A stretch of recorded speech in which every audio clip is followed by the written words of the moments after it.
Hello guys, in today's video, ituturo ko sa inyo kung paano gumawa ng YouTube channel this 2024.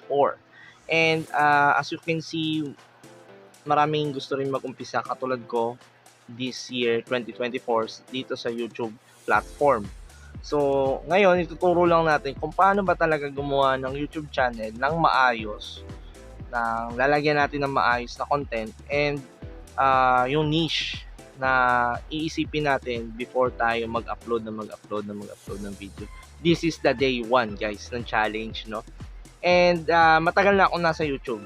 So eto, gagawa lang tayo from scratch without sub to sub or anything na related to pataasan or paangat program dito sa YouTube channel.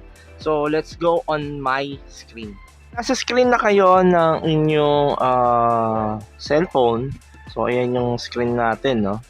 So, pwede kayong pumunta dito sa Gmail. So, start kayo dito kasi gagawa kayo ng zero account, no? Or kumbaga, wala pa talaga kayong account. So, click nyo tong may S dyan sa right side. So, manage your Google account or add another account. So, click tayo ng add another account dahil gagawa tayo from scratch. So, this is the day 1, no? Challenge. Ayan. So, kailangan ng aking, ayan. Ayan. Kailangan ng fingerprint. So, dito, may makikita kayo dyan, email or phone. So, pili na kayo kung paano create account. Ayan. Create account ang kailangan na piliin. So, pwede kayong pumili. It's either personal or work business. O mga ganyan. So, personal lang tayo. Nilagay nyo na first name nyo. Kunyari, lagay natin dyan, dapat yung YouTube name nyo is same doon sa gagawa nyo ng account. So, lagyan natin ito. Ayan. Kuha tayo ng sarili nating name. So, birth month, lagay nyo dyan. Ayan, July. Ayan. Kailangan tama guys, ha. Ayan. And then, ayan. Next natin. So, dito sa username, dapat pangalan ng mismong YouTube channel ninyo. So, for example, ang pangalan ng channel natin is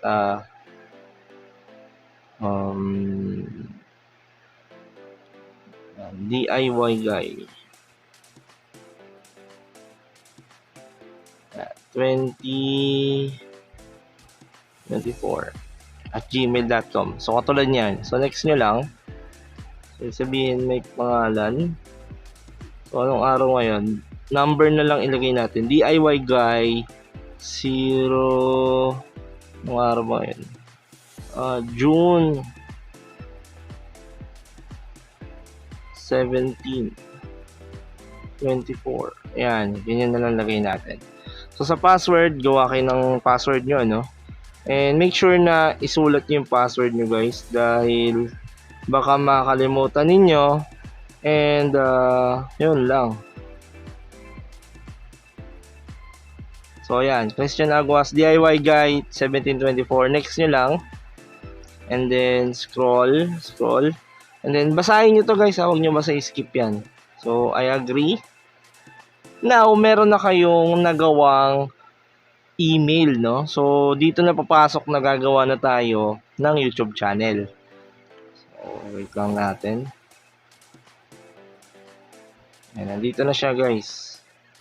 Ayan. So, dito, walang laman yan. So, sa YouTube nyo.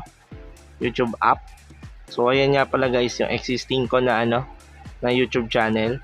So, click nyo tong logo sa pinaka baba, right side.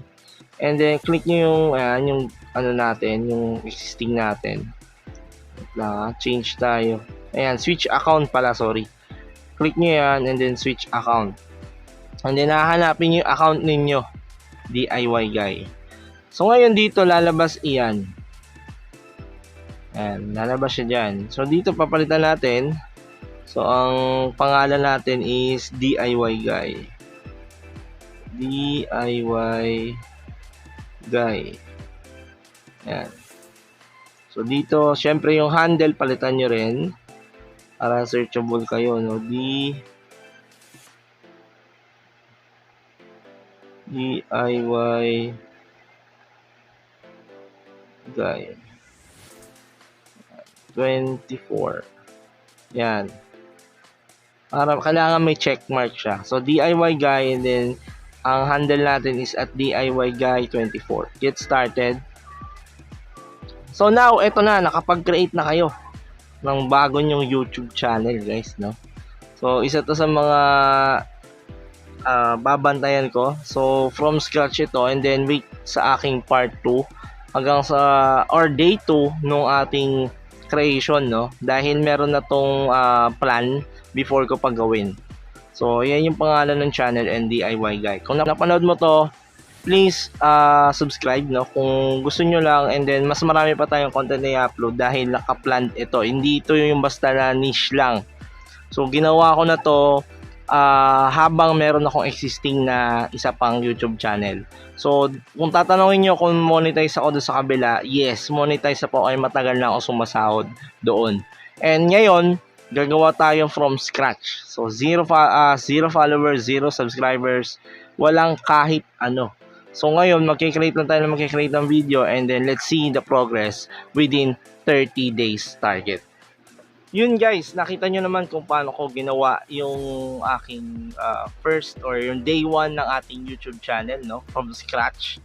And lahat ng sinabi ko doon is planado na. Ibig sabihin, nakaplat na tong YouTube channel na to na kung ano yung magiging niche nito.